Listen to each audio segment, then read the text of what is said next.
নমস্কাৰ বন্ধু বান্ধৱীসকল, Assamese health tips নামৰ মোৰ এই চেনেলটোলৈ আপোনালোকক সকলোকে স্বাগতম জনাইছোঁ। আজি আমি আলোচনা কৰিম মানৱ শৰীৰ শক্তিশালী আৰু শকত হোৱাৰ ক্ষেত্ৰত কলৰ অৱদান।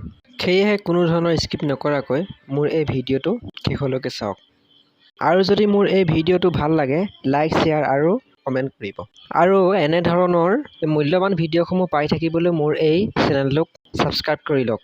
লগতে কাষতে থকা বেল আইকনটো টিপি দিয়ক, যাতে মই যেতিয়াই এনে ধৰণৰ মূল্যৱান ভিডিঅ'সমূহ আপলোড কৰোঁ, ইয়াৰ জাননী আপোনালোকে পাই যায়। বলক ভিডিঅ'টো আৰম্ভ কৰোঁ।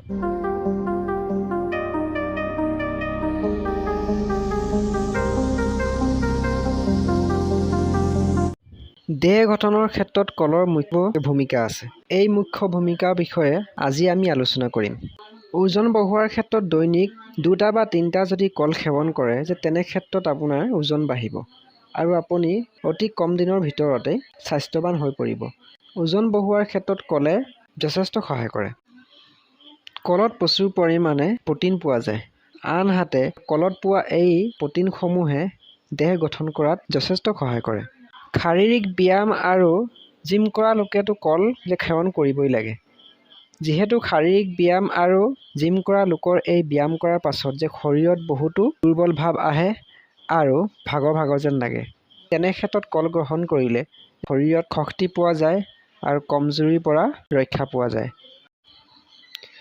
কলৰ লগত যদি কিচমিচ গাখীৰ যুক্ত কৰে, ই আৰু অধিক ফলদায়ক হৈ পৰে।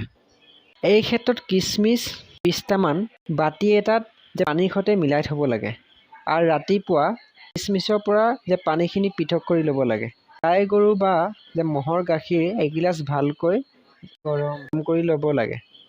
গাখীৰ গিলাচ যেতিয়া উতলিবলৈ আৰম্ভ কৰিব, তেতিয়াই সেই কিচমিচখিনি মিলাই দিব লাগে আৰু লগতে 1 মিনিটমান উতলিব দিব লাগে আৰু উতলাৰ পাছত অলপ ঠাণ্ডা হ'বলৈ দিব লাগে।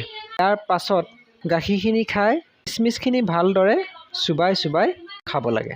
আধা ঘণ্টামানৰ পাছত কল দুটা খাব লাগে। এই প্ৰতিকাৰে আপোনাৰ এলাহ আৰু দুৰ্বল লগা শৰীৰৰ মাংসপেশী বৃদ্ধি হৈ শৰীৰ শক্তিশালী কৰাৰ উপৰিও উফন্দি আহিব। এই ঘৰুৱা প্ৰতিকাৰ খাদ্য 1 মাহমান গ্ৰহণ কৰিব লাগিব। সুস্থ শৰীৰ আৰু শক্তিশালী দেহ গঠনৰ ক্ষেত্ৰত ই এটা উত্তম ঘৰুৱা প্ৰতিকাৰ। ওজন বঢ়োৱাৰ ক্ষেত্ৰত দৈনিক দুপৰীয়া 2টা কল গ্ৰহণ কৰিলে অতি কম সময়ৰ ভিতৰতে ওজন বাঢ়িব। এটা সুস্থ শৰীৰ গঢ় দিব পাৰিব। লগতে শৰীৰত শক্তি বাঢ়িব। শাৰীৰিক ব্যায়াম কৰা লোকে বা জিম কৰা লোকে দৈনিক ৰাতিপুৱা অলপ নাস্তা কৰাৰ পাছত আৰু জিম কৰাৰ আগত 2টাকৈ দৈনিক কল ব্যৱহাৰ কৰিব লাগে।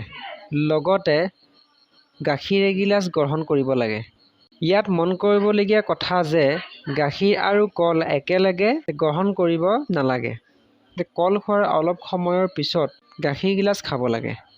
এনে কৰিলে স্বাস্থ্যৰ প্ৰতি কোনো ধৰণৰ ক্ষতি নহয়, বৰঞ্চ বহুত লাভ হ'ব। কল খোৱাৰ কিছু নিয়ম আছে। কল কেতিয়াও খালী পেটত খাব নালাগে। খালী পেটত খালে শাৰীৰিক কিছু অসুবিধা হ'ব পাৰে। আৰু যদি খোৱা হয় তেন্তে দৈ, গৰু ঘিউ আৰু বাটাৰৰ লগত খাব লাগে। এইসমূহৰ সৈতে খালে শাৰীৰিক সমস্যাৰ পৰা বিৰত থাকিব পাৰিব। আনহাতে কল কেতিয়াও সূৰ্য ডুবোৱাৰ পিছত খাব নালাগে। অৰ্থাৎ এই সময়ৰ পিছত যদি কল খোৱা হয়, তেন্তে কাহ, পানী লগা, কফ জমা হোৱা আদি সমস্যাই বিৰাজ কৰিব পাৰে। এয়াই আছিল শকত হোৱাৰ ক্ষেত্ৰত কলৰ মুখ্য ভূমিকা। যদি ভিডিঅ'টো ভাল লাগিল, লাইক, শ্বেয়াৰ আৰু কমেণ্ট কৰিব। লগতে মোৰ এই চেনেলটোক ছাবস্ক্ৰাইব কৰি ল'ব। ভিডিঅ'টো সম্পূৰ্ণকৈ চোৱাৰ বাবে ধন্যবাদ।